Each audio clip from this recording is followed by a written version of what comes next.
Reading is important to me because it had been ingrained in me from my mother from a very young age, how important it was to read. I remember probably in about second grade myself kind of fumbling and stumbling over words, pronunciation.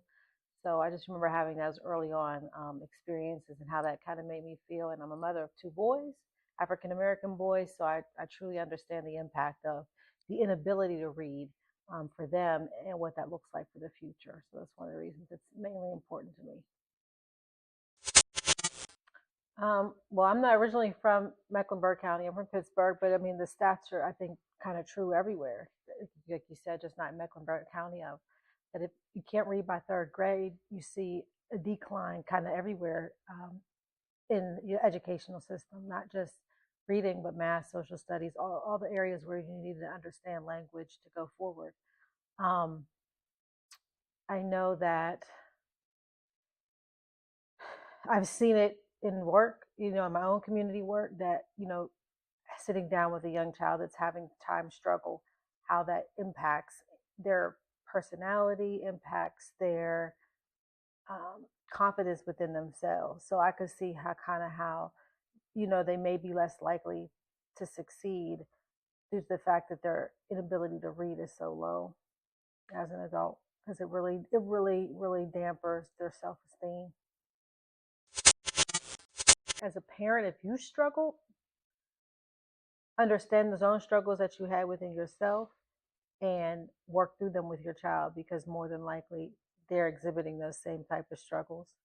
After school, for me, home schooling doesn't stop. Schooling really takes place in education in the home as well.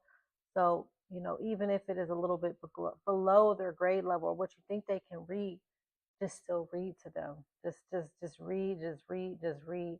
Whatever you have, read the words on the refrigerator, on the stove, anywhere that you just see words, to get kids acclimated with seeing words so they're not intimidated by the words.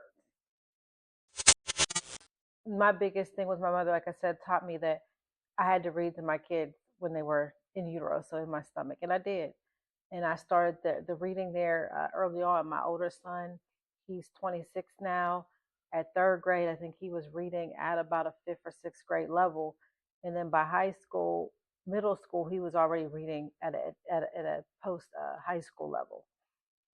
My younger son, he does not like to read as well, but still at the third grade level, he was reading above where he needed to be. Now, I ain't gonna lie, scores are pretty low, but I don't think it's because he doesn't know how to read. Is that he doesn't apply himself to read more, and then putting that into the context that you need as you get older.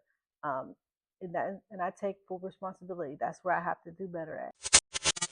Again, I'm a mama boy, so they like comics. So if that's where you got to start off at, is Dogman and different comic books, just start off there with the things you like.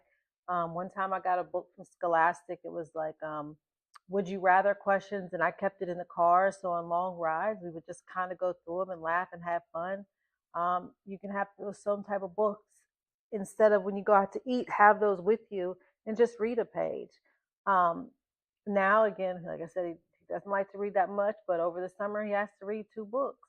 Um, and we'll kind of see where it goes. But just again, having the vocabulary there helps him, and then reflecting back on what he's read to initiate critical thinking and recalling information is important in our household now, because I know that's where I've lapsed. And just make the time. Sometimes if all you got is 15, 20 minutes, just do it. Yeah, don't be intimidated by the words on the page. If I can go back and say, I just remember sitting there struggling with words and my pronunciation not always being on point. Over time, it got much better. And actually, I can pretty much speed read pretty fast through things and gain the concept. So you just never know where you think you may struggle, where it actually may take you.